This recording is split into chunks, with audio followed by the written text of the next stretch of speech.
문제 행동을 바꿀 근본적인 해결책을 찾으려면 먼저 그 행동의 근본적인 원인을 찾아야겠죠. 우리 아이들의 문제 행동의 원인을 살펴보다 보면 주로 의사소통의 표현의 미흡에서 오는 경우가 많이 있는데요. 이런 의사소통의 표현법에는 주로 요구하기, 관심받기, 회피하기 이렇게 세 가지로 나눠서 볼 수 있습니다.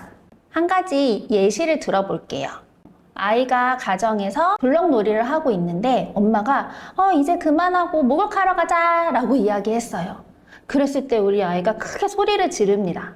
그랬더니 엄마가 그래 그러면 조금 더 놀고 목욕은 하지 말자. 이렇게 상황의 마무리가 됐어요. 우리 아이의 크게 소리 지르는 행동은 어떤 의미를 담고 있을까요? 크게 소리를 지르고 나서 엄마가 그래 그럼 목욕하지 말자 라고 이야기를 했으니 아마도 이 아이는 블럭놀이를 더 할 수 있는 시간이 얻어지게 된 거죠. 우리 아이는 이럴 때 크게 소리를 지르는 대신 조금 더 놀고 싶어요. 엄마 이따가 목욕할래요 라고 표현하면 더 좋았겠죠. 이제 우리는 아이의 크게 소리를 지르는 행동 대신 더 놀고 싶어요. 조금만 이따 할게요 라고 적절한 의사 표현을 할 수 있도록 알려줘야 합니다. 우선 아이가 크게 소리를 지르면 무시해 주시고 더 놀고 싶어요 라고 얘기해줘, 예쁘게 말해줘 라고 지시하고 기다립니다. 아이가 더 놀고 싶어요 라고 말해주면 얘기 잘해줘서 고마워, 그럼 조금만 더 놀고 목욕하러 가자 라고 이야기해줍니다. 이렇게 문제가 되는 행동을 바람직한 행동으로 대체시켜주기 위해서는 의사표현을 적절하게 하는 방법을 알려주는 것도 있고, 뭔가 부모와 자녀 간에 약속을 잘 지킨 뒤에 보상을 얻는 것처럼 원하는 활동을 할 수 있는 지시 따르기, 또는 다른 놀이로 대체를 할 수 있는 여가 활동으로 바꿔줄 수 있습니다.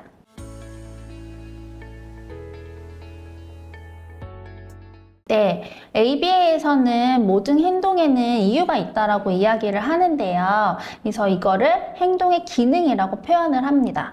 행동의 기능에는 크게 4가지가 있어요. 먼저는 요구하기 기능, 관심받기 기능, 회피 기능, 그 다음이 자동 강화 기능입니다. 그중 요구하기, 관심받기, 회피 기능은 모두 의사소통의 표현입니다.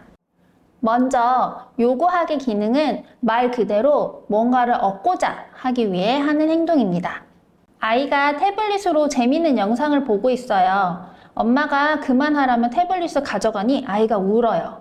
엄마는 울지 말라고 가져갔던 태블릿을 아이에게 주고 영상을 다시 볼 수 있도록 해줍니다. 이 경우에 아이는 울음을 통해서 엄마한테 태블릿을 받았고 보고 싶은 영상을 이어볼 수 있게 되었습니다. 이것을 요구하기 기능이라고 말할 수 있어요. 관심받기 기능은 다른 사람들로부터 관심을 받고자 하는 행동입니다.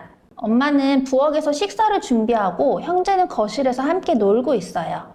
형이 놀다가 동생을 밀쳤고 그 모습을 본 엄마는 식사 준비를 하다 말고 아이들이 있는 곳으로 와서 동생 밀치면 안 돼! 라고 형에게 말합니다. 이 경우 형은 동생을 밀침으로써 엄마의 관심을 받게 된 것이죠.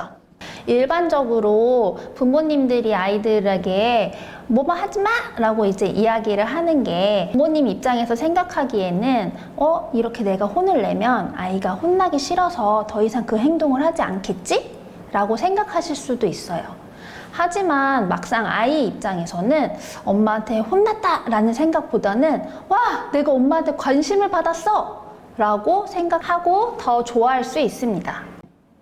회피 기능은 내가 불편한 상황이거나 어려운 상황에서 벗어나고 싶은 행동을 말합니다. 엄마가 동생이랑 놀고 있었고 형은 혼자서 블록 쌓기 놀이를 하고 있었어요. 엄마가 식사 준비를 하기 위해 형에게 동생이랑 같이 놀라고 합니다. 형은 동생이 오는 게 싫었어요. 그래서 동생을 밀쳐버리고 동생이 넘어지면서 엄마한테 달려가죠. 이 경우에 형은 동생을 밀침으로써 혼자서 블록놀이를 이어할 수 있게 됐어요. 이렇게 형은 동생이랑 같이 놀지 않고 혼자서 놀이를 이어할 수 있게 되었습니다.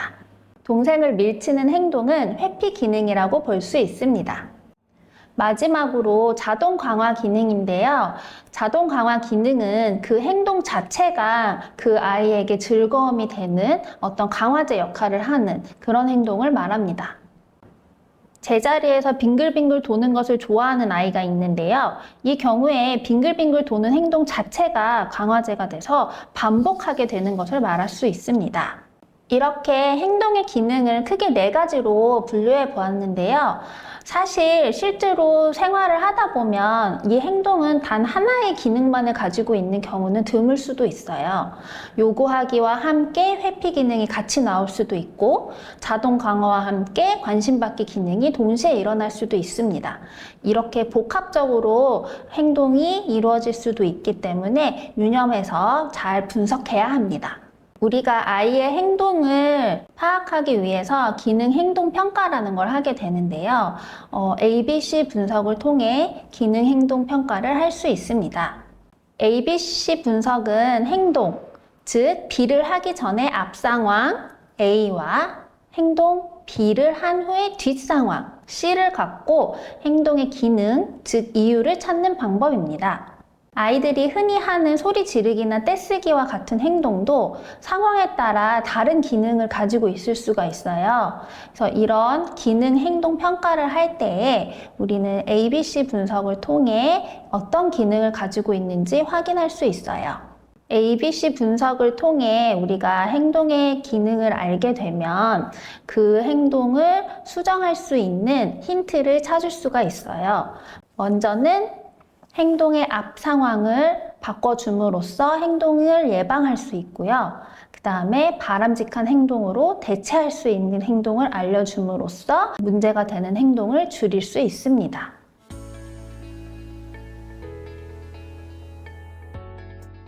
우리 생활하면서 아이들이랑 약속을 참 많이 하죠. 앞으로는 꼭 이렇게 하자 라던가 다시는 안 그럴게요 라고 약속을 하지만 그때뿐인 경우가 정말 많이 있어요. 아이들과의 약속을 잘 유지하려면 아이가 약속을 잘 지켰을 때 강화해주는 것이 매우 중요합니다. 처음에는 그렇게 강화를 많이 받고 약속을 지키는 행동을 유지하고 점차적으로 강화 없이도 스스로 유지할 수 있도록 만들어줘야 합니다. 이럴 때 약속을 잘 지킬 수 있도록 하기 위해 시각적 자료들을 우리가 많이 활용할 수 있는데요. 타이머라던가 시각적 지원 자료를 활용하시면 좋습니다.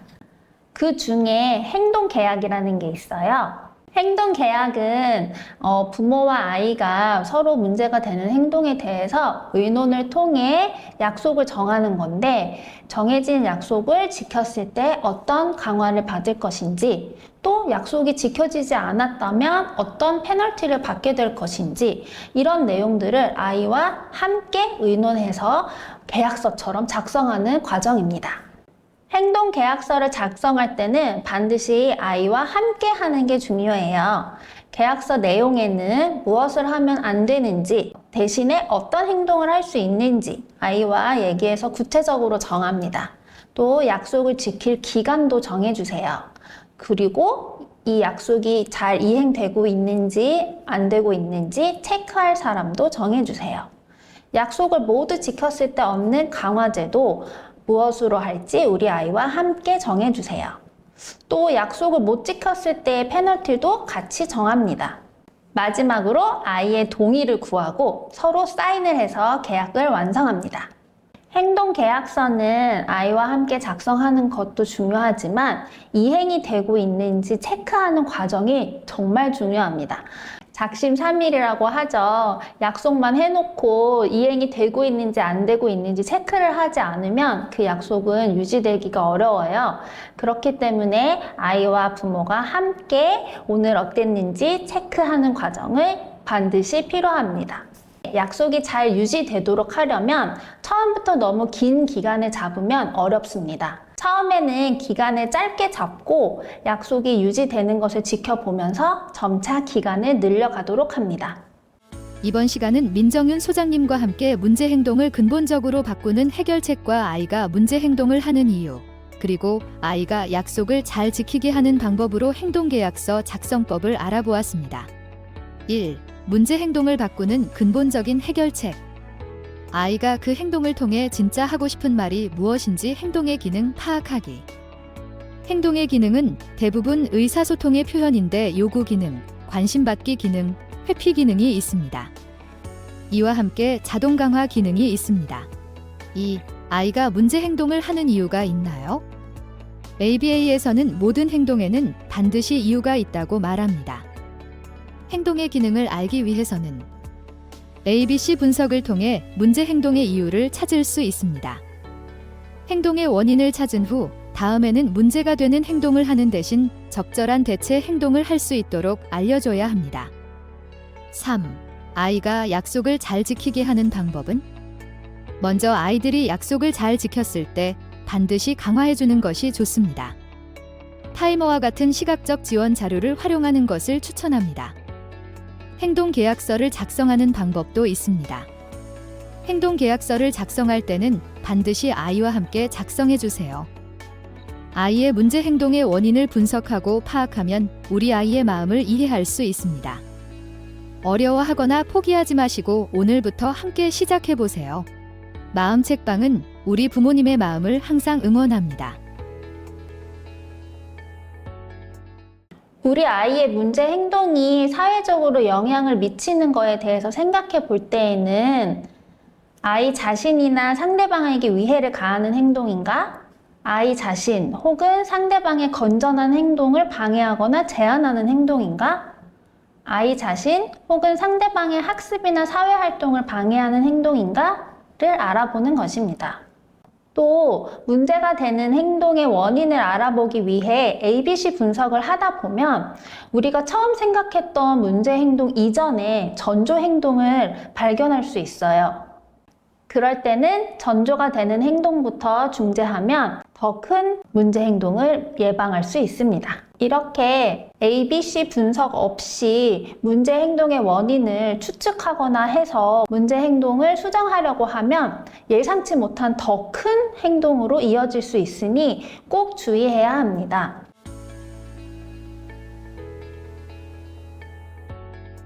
행동 중재를 하려면 가장 먼저 목표 행동을 정해야지 되겠죠? 이 목표 행동을 정할 때 가장 중요한 것은 주변 사람들과의 공통된 의견입니다. 우리 아이들은 가정에서만 생활하는 것이 아니라 기관 생활도 하고 밖에 나가서 다른 여러 사람들과 함께 생활을 하죠. 이랬을 때 우리 아이와 관계하는 어른들이 보는 시각이 다를 수 있어요. 또 같은 행동이어도 이런 상황에서는 괜찮고 저런 상황에서는 안 괜찮은 경우도 있을 수 있겠죠. 아이의 행동에 따라 어른들이 대처하는 방법이 다를 수도 있어요. 아이가 문제 행동을 일으킬 때마다 그에 대처하는 대응이 사람마다 다르다면 아이는 혼란스러울 수밖에 없고 자칫하면 아이의 문제 행동이 증가할 수 있습니다. 행동을 중재할 때는 지켜져야 하는 것이 참 많이 있는데요. 이 많은 것이 지켜지려면 우리 아이 주변 사람들이 공통된 의견을 가지고 일관되게 대응해야 중재 효과를 볼 수 있습니다. 이렇게 문제 행동을 일관되게 중재하려면 온 가족이 모여서 같이 이야기를 나누는 것이 굉장히 중요해요. 물론 굉장히 이상적일 수도 있고 모여서 이야기를 한다는 것 자체가 쉽진 않겠지만 그래도 우리 아이의 문제 행동을 수정하기 위한 아주 중요한 일이니 서로의 의견을 잘 조율해서 우리 아이에게 가장 적절한 대응법을 찾는 것이 중요하겠습니다. 논의를 하다 보면 가정에서도 학교에서도 해결이 어려운 상황들이 생길 수 있는데요. 그럴 때는 꼭 주변의 전문 기관을 찾아서 함께 상담을 받으시면 좋겠습니다.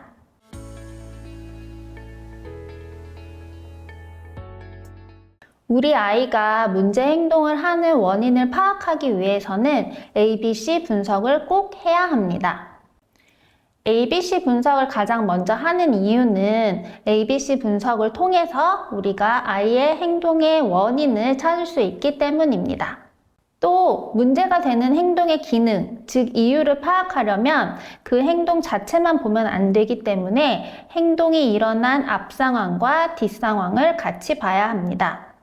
행동의 앞 상황을 통해 행동이 일어나게 된 배경을 파악할 수 있고 또 행동이 일어난 뒷 상황을 통해 그 행동의 기능, 즉 이유를 파악할 수 있습니다.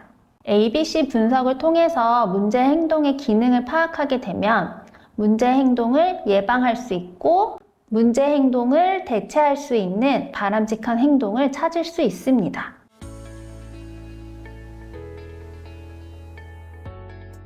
네, 기록하는 것이 좋습니다. 아니, 꼭 기록해야 합니다. ABC 분석 기록이 쌓이다 보면 그동안 미처 몰랐던 우리 아이의 여러 문제 행동이 보입니다. 또한 아이의 행동뿐 아니라 부모님의 행동이 아이의 문제 행동에 어떤 영향을 미치고 있는지도 함께 알 수 있습니다. ABC 분석을 하지 않으면 그저 부모님의 느낌이나 추측만으로 중재를 하게 되는데요. 그렇게 되면 우리 아이의 행동의 원인이 정확하게 밝혀지지 않은 상황에서 중재가 들어가기 때문에 명확한 해결 방법을 찾기도 어렵습니다. 그렇기 때문에 ABC 분석 기록은 반드시 해야 합니다.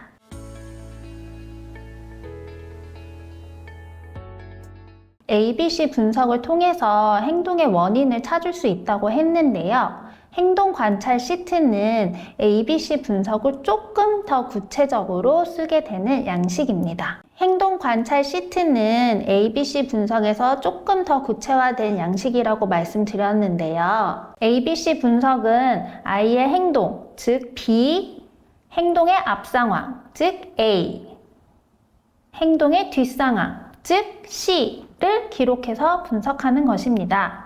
A, 선행 사건에는 문제 행동이 일어난 시간이나 행동이 일어난 상황과 계기 등을 기록합니다. 또 B, 행동에는 아이가 한 문제 행동을 구체적으로 기록합니다.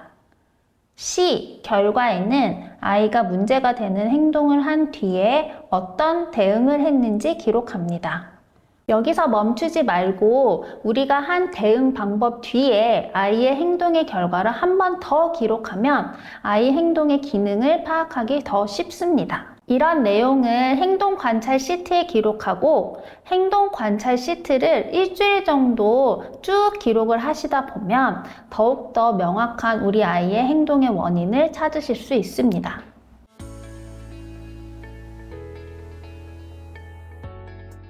ABA는 과학적 접근 방식이므로 데이터가 굉장히 중요한데요. 중재를 시작하기 전과 후의 데이터를 비교하여 중재 효과를 시각적으로 확인해 볼 수 있습니다.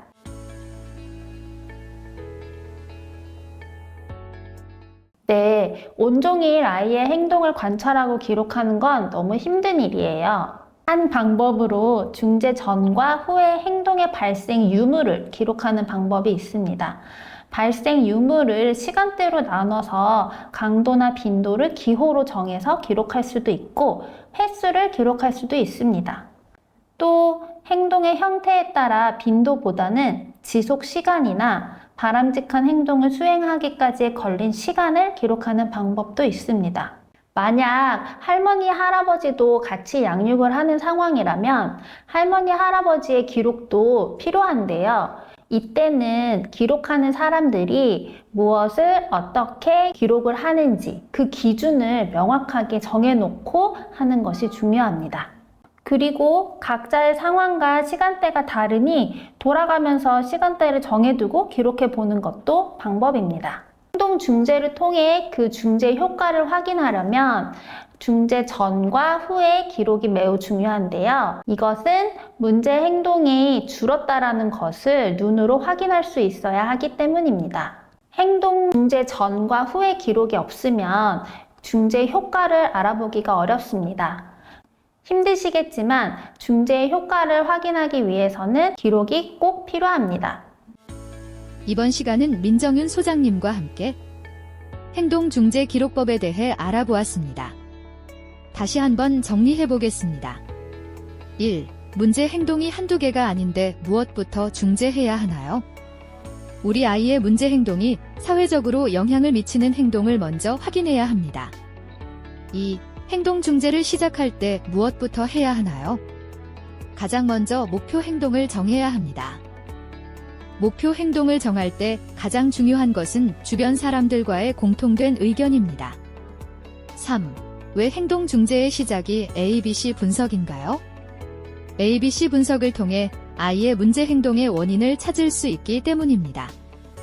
그렇기 때문에 꼭 ABC 분석을 해야 합니다. 4. ABC 분석을 할 때 기록을 하던데 꼭 기록을 해야 하나요? 네, 꼭 기록해야 합니다. ABC 분석 기록이 쌓이다 보면 그동안 미처 몰랐던 우리 아이의 여러 문제 행동이 보입니다. 또한 아이의 행동뿐 아니라 부모님의 행동이 아이의 문제 행동에 어떤 영향을 미치고 있는지도 함께 알 수 있습니다. 5. ABC 분석의 행동 관찰 시트는 무엇인가요? 행동 관찰 시트는 ABC 분석을 조금 더 구체적으로 쓰게 되는 양식입니다. A 선행 사건에는 문제 행동이 일어난 시간이나 행동이 일어난 상황과 계기 등을 기록하고, B 행동에는 아이가 한 문제 행동을 구체적으로 기록합니다. C 결과에는 아이가 문제가 되는 행동을 한 뒤에 어떤 대응을 했는지 기록합니다. 대응 방법 뒤에 아이 행동의 결과를 한 번 더 기록하면 아이 행동의 기능을 파악하기 더 쉽습니다. 6. ABA는 왜 계속 기록을 하나요? ABA는 과학적 접근 방식이므로 데이터가 굉장히 중요합니다. 데이터를 비교하여 중재 효과를 시각적으로 파악할 수 있으므로 계속 기록을 합니다. 7. 수시로 관찰하고 기록하는 것이 힘들 땐 어떻게 해야 할까요? 기록이 어려울 땐 행동 발생의 유무를 기록하거나 발생 유무를 시간대로 기록할 수 있고, 횟수, 지속 시간, 바람직한 행동을 하기까지 걸린 시간을 기록하는 방법도 있습니다. 그리고 가장 중요한 것은 온 가족이 공통된 목표를 갖고 기준을 명확하게 정한 다음 온 가족 모두 기록하는 것이 중요합니다. 아이의 문제 행동을 하나하나 기록하다 보면 중재 효과를 점차 눈으로 확인할 수 있습니다. ABC 분석을 통해서 행동의 원인을 찾을 수 있다고 했는데요. 행동 관찰 시트는 ABC 분석을 조금 더 구체적으로 쓰게 되는 양식입니다. 행동 관찰 시트는 ABC 분석에서 조금 더 구체화된 양식이라고 말씀드렸는데요. ABC 분석은 아이의 행동, 즉 B, 행동의 앞 상황, 즉 A, 행동의 뒷 상황, 즉 C를 기록해서 분석하는 것입니다. A 선행 사건에는 문제 행동이 일어난 시간이나 행동이 일어난 상황과 계기 등을 기록합니다. 또 B 행동에는 아이가 한 문제 행동을 구체적으로 기록합니다. C 결과에는 아이가 문제가 되는 행동을 한 뒤에 어떤 대응을 했는지 기록합니다. 여기서 멈추지 말고 우리가 한 대응 방법 뒤에 아이의 행동의 결과를 한 번 더 기록하면 아이 행동의 기능을 파악하기 더 쉽습니다. 이런 내용을 행동 관찰 시트에 기록하고 행동 관찰 시트를 일주일 정도 쭉 기록을 하시다 보면 더욱더 명확한 우리 아이의 행동의 원인을 찾으실 수 있습니다.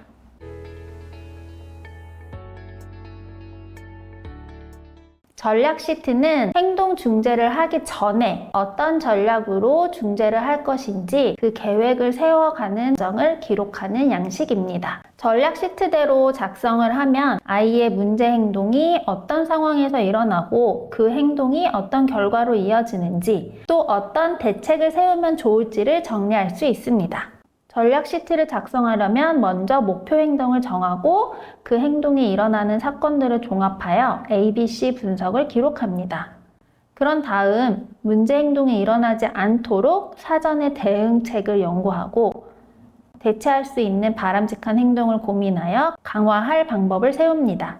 마지막으로 이렇게 계획한 방법들을 시행했음에도 불구하고 문제 행동이 일어났을 때 그때를 가정하여 대응할 수 있는 방법까지 기록합니다.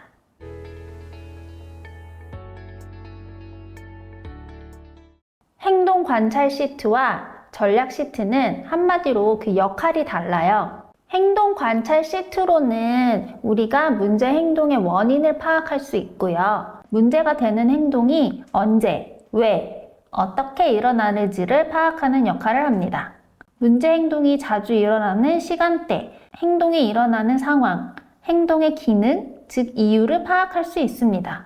전략 시트로는 우리가 중재하고자 하는 행동을 어떻게 중재할 수 있을지를 기록할 수 있습니다. 아이의 문제 행동을 사전에 어떻게 예방할 것인지, 문제 행동을 어떤 행동으로 대체하고 바람직한 행동을 늘릴 것인지를 고민합니다. 이 외에도 그럼에도 불구하고 문제 행동이 일어났을 때 이를 대처하는 방법까지 계획을 세울 수 있어요. 따라서 전략 시트대로 우리가 중재 계획을 세우면 어떤 상황에서도 대응할 수 있는 방법을 우리가 대비할 수 있습니다.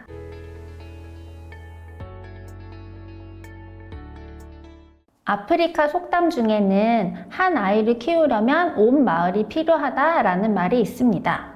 우리 아이의 문제 행동을 중재하려면 부모님만으로 힘들 수 있어요. 집에서 같이 양육하는 할머니, 할아버지 혹은 기관에서의 선생님, 모든 사람들이 같이 일관되게 중재를 해주셔야 하는데 함께 의논을 나누고 작성하는 것이 좋습니다.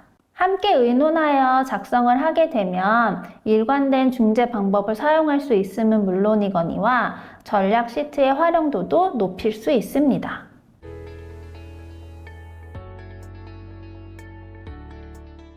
B의 행동을 기록할 때에는 최대한 구체적으로 그러면서도 긍정형으로 작성해야 합니다.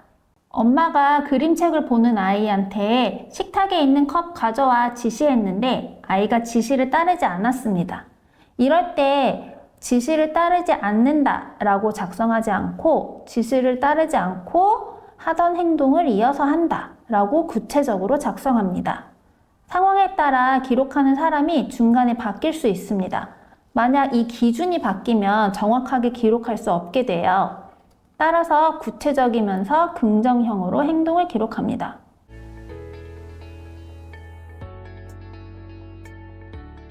선행 사건을 기록할 때는 행동의 앞 상황을 기록하는 것인데요.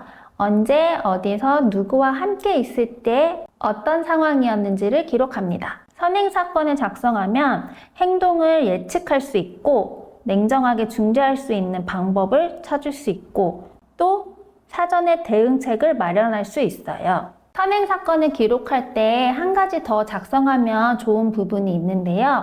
바로 그 문제 행동을 하지 않는 상황을 기록하는 것이에요. 우리가 문제 행동이 일어나지 않는 상황을 기록하면 먼저 아이의 바람직한 행동에 주목할 수 있고 아이의 바람직한 행동을 칭찬해 줄 수 있고 또 사전에 바람직한 행동이 일어나는 환경 조건을 알 수 있어요. 그래서 선행 사건을 기록할 때에는 행동 앞 상황을 기록하는 것은 물론이거니와 행동이 일어나지 않는 상황도 같이 기록해 보면 좋습니다.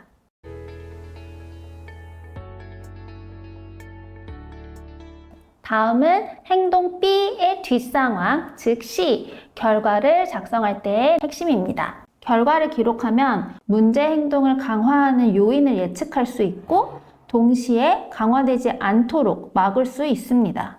또 문제 행동과 같은 기능을 가진 행동이나 이를 대체할 행동을 찾는데 도움이 되기도 합니다. 같은 행동이지만 다른 기능을 가질 수도 있고 다른 기능이지만 같은 행동으로 보일 수도 있습니다. 따라서 행동의 결과 C를 기록하면 우리 아이의 행동이 어떤 기능을 가지고 있는지 알아보기 쉽습니다. 이번 시간은 민정윤 소장님과 함께 전략 시트 활용법에 대해 알아보았습니다. 다시 한번 정리해 보겠습니다. 1. ABC 분석의 행동 관찰 시트는 무엇인가요? 행동 관찰 시트는 ABC 분석을 조금 더 구체적으로 쓰게 되는 양식입니다. A. 선행 사건에는 문제 행동이 일어난 시간이나 행동이 일어난 상황과 계기 등을 기록하고 B. 행동에는 아이가 한 문제 행동을 구체적으로 기록합니다. C. 결과에는 아이가 문제가 되는 행동을 한 뒤에 어떤 대응을 했는지 기록합니다. 대응 방법 뒤에 아이 행동의 결과를 한 번 더 기록하면 아이 행동의 기능을 파악하기 더 쉽습니다. 2. 전략 시트는 무엇인가요? 전략 시트는 행동 중재를 하기 전에 어떤 전략으로 중재를 할 것인지 계획 기록하는 양식입니다. 3. 행동 관찰 시트와 전략 시트의 다른 점은 무엇인가요? 행동 관찰 시트와 전략 시트는 역할이 다릅니다. 행동 관찰 시트는 문제 행동의 원인, 행동의 기능을 파악할 수 있고, 전략 시트는 우리가 중재하고자 하는 행동을 어떻게 중재할 것인지 미리 계획할 수 있습니다. 4. 전략 시트의 활용도를 높이려면 어떻게 해야 하나요? 아이를 돌보는 모든 사람들이 일관되게 중재하고 작성하는 것이 중요합니다. 5. 전략 시트 작성 시 B. 행동을 기입할 때 핵심은 무엇인가요? ABC 분석의 B 행동에 대해 기록할 때에는 최대한 구체적이고 긍정형으로 작성해야 합니다. 6. 전략 시트 작성 시 A. 선행 사건을 기입할 때 핵심은 무엇인가요? 언제, 어디서, 누구와 함께 있을 때, 어떤 상황이었는지를 기록합니다. 7. 전략 시트 작성 시 C. 결과를 기입할 때 핵심은 무엇인가요? 결과를 기록하면 문제 행동을 강화하는 요인을 예측할 수 있고 동시에 강화되지 않도록 막을 수 있습니다. 문제 행동을 중재할 때 전략 시트를 작성하면 바람직한 행동이 나타날 것입니다.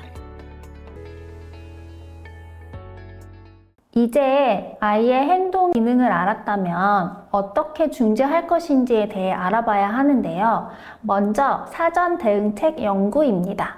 문제 행동 중재에 있어서 그 행동이 일어나지 않도록 예방하는 것이 굉장히 중요한데요. 사전 대응책을 연구함으로써 문제 행동이 일어나지 않도록 예방할 수 있습니다. 우리 아이들은 예상치 못한 상황이 벌어졌을 때에도 문제 행동을 일으키는 경우가 있는데요. 그런 부분들을 예방하기 위해서 먼저 오늘에 일어날 일, 오늘의 상황 등을 알려주는 것도 방법입니다. 이러한 방법은 시각적인 자료를 활용해서 가르쳐도 좋습니다.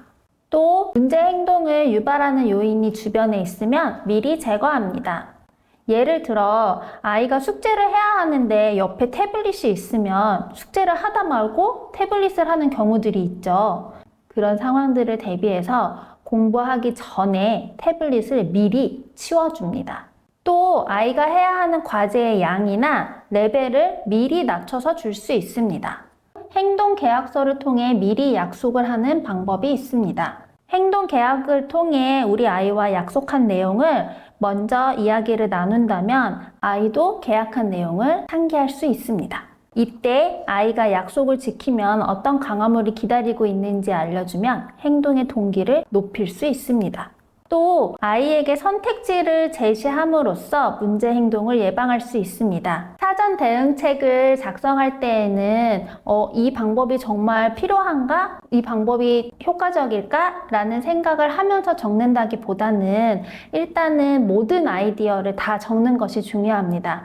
아직은 중재 방법을 결정하는 게 아니라 중재 방법을 선택할 수 있는 예시를 작성하는 것이기 때문에 어떤 아이디어든 일단 적어둡니다.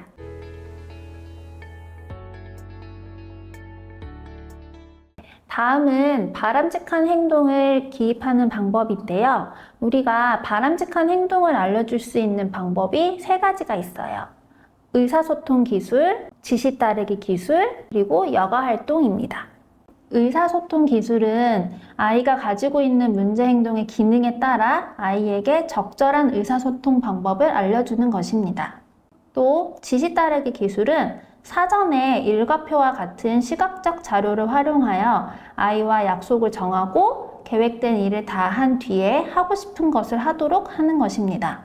또 여가 활동 기술은 문제가 되는 행동 대신에 다른 활동으로 대체하는 것입니다. 집에 와서 거실 TV를 보려는데 부모가 못하게 했더니 머리를 박는 아이의 행동을 예시로 들어보겠습니다. 의사소통 기술 방법으로는 TV 보고 싶어요, 리모컨 주세요 라고 말로 할 수 있도록 알려줍니다. 아이가 적절하게 의사소통을 표현할 수 있도록 알려주는 것이 의사소통 기술 활용법이고요. 이때 중요한 것은 아이의 수준에 맞는 표현법이어야 한다는 것입니다. 2번째, 지시 따르기 기술 활용입니다. 사전에 약속한 대로 아이가 계획한 일을 다 하면 TV를 볼 수 있게 합니다. 시각적 자료를 활용하면 아이가 앞으로 일어날 상황에 대해 예측할 수 있고 불안감도 줄일 수 있습니다. 또 엄마와의 약속을 지키면 원하는 것을 얻을 수 있다는 것도 알게 됩니다. 이렇게 지시 따르기 기술을 통해 약속을 지키면 원하는 것을 얻는다는 것을 배울 수 있습니다. 세 번째, 여가 활동인데요. TV 보는 것 대신에 퍼즐 맞추기나 그림 그리기, 부모님과 산책하기 등 즐길 수 있는 다른 활동으로 대체를 하는 것입니다.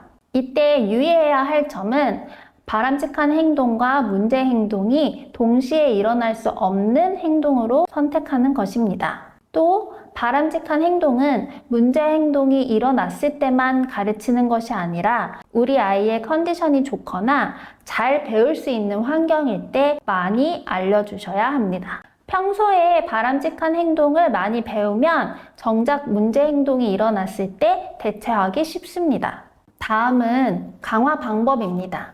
강화는 바람직한 행동을 했을 때 우리가 강화제를 제공해야 되는 부분인데요. 칭찬으로 할 것인지, 간식이나 어떤 물질적인 보상을 할 것인지, 아니면 토큰을 활용할 것인지, 이렇게 강화 방법을 정할 수 있습니다.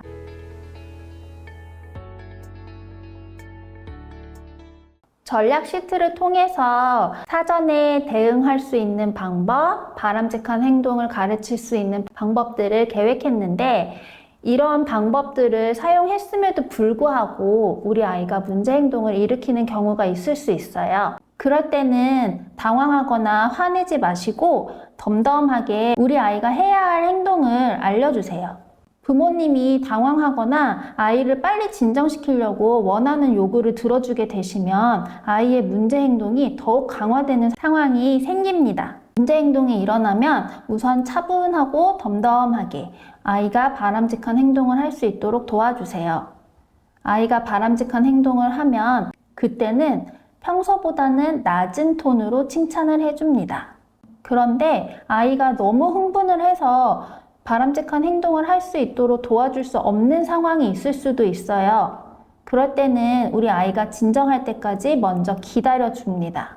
기다려주고 진정된 후에 다시 바람직한 행동을 할 수 있도록 도와주고 평소보다 적게 칭찬해주세요.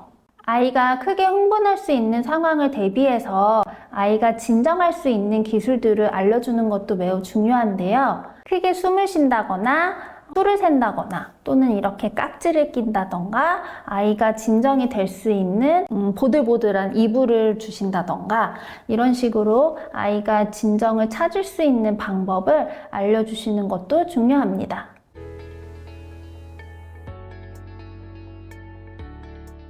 전략 시트를 다 작성하셨다면 이제는 정말 중재를 어떤 방법으로 할 것인지 선택을 합니다. 사전 대응책에서 할 수 있는 부분을 체크하시고 바람직한 행동을 어떤 행동을 가르칠지를 체크하시고 강화 방법은 어떻게 할 것인지 체크합니다. 행동 중재를 하고 있을 때에는 꼭 확인해야 할 것이 있는데요. 바로 일관된 중재가 이루어지고 있는지 확인하는 것입니다. 행동 중재가 시작된 이후에도 우리 아이의 행동의 빈도, 지속 시간 등을 같이 기록을 해주셔야 행동의 중재 효과를 확인할 수 있습니다. 행동 중재가 시작이 되었는데 아이의 문제 행동이 좋아지지 않는 것 같다고 중단하지 말아주세요. 아이에게 혼란만 가중될 수 있습니다. 일정 기간 중재 방법을 유지하면서 문제 행동의 발생 유무, 시간 등을 기록하면서 중재 방법이 효과적으로 진행되고 있는지 확인합니다. 또 중재 효과를 보지 못했다면 왜 효과가 없었는지 생각해 봐야 하는데요. 그때는 중재 계획을 재정비해야 합니다. 또 바람직한 행동을 달성하기 쉽도록 수준이 맞는지 확인을 해야 합니다. 그런 다음 바람직한 행동에 대한 강화를 적절하게 제공해 줬는지 확인해야 합니다. 또 문제 행동이 일어났을 때의 대응책에 대해 다시 한번 생각합니다. 일정 기간 계속 유지하면서 바람직한 행동이 습관처럼 나타나고 있는지 확인해야 합니다. 또 문제 행동이 다른 상황으로 일반화가 되고 있는지까지도 지켜봐 주세요. 이번 시간은 민정윤 소장님과 함께 행동 중재에 대해 더 자세하게 알아보았습니다. 다시 한번 정리해 보겠습니다. 1. 행동 중재할 때 사전 대응책은 어떻게 세우면 되나요? 사전 대응책을 세우면 문제 행동이 일어나지 않도록 예방할 수 있습니다. 사전 대응책 연구 방법 9가지. 1. 미리 그날의 계획을 시각적으로 보여준다. 2. 지시나 규칙을 시각적으로 보여준다. 3. 문제 행동을 유발하는 것이 있다면 제거한다. 4. 아이가 관심 있는 것을 도입한다. 5. 과제의 양, 레벨을 낮춘다. 6. 미리 약속, 행동 계약을 한다. 7. 선택지를 제시하고 아이에게 선택하게 한다. 8. 적절한 행동을 하기 쉽도록 지원 도구를 사용한다. 9. 문제 행동 피해를 최소화하도록 환경을 바꾼다. 사전 대응책을 작성할 때에는 일단 모든 아이디어를 다 적어주세요. 아직은 중재 방법을 결정하는 게 아니라 중재 방법을 선택할 수 있는 예시를 작성하는 것이기 때문에 어떤 아이디어든 일단 적어둡니다. 2. 행동 중재할 때 바람직한 행동은 어떻게 가르치면 되나요? 바람직한 행동을 가르치는 방법으로는 의사소통 기술, 지시 따르기 기술, 여가 활동 이렇게 3가지가 있습니다. 평소에 바람직한 행동을 많이 배우면 문제 행동이 일어났을 때 대체하기 쉽습니다. 3. 그럼에도 불구하고 중재하는 동안 문제 행동이 일어나면 어떻게 하나요? 그럴 때는 당황하거나 화내지 마시고 덤덤하게 우리 아이가 해야 할 행동을 알려주세요.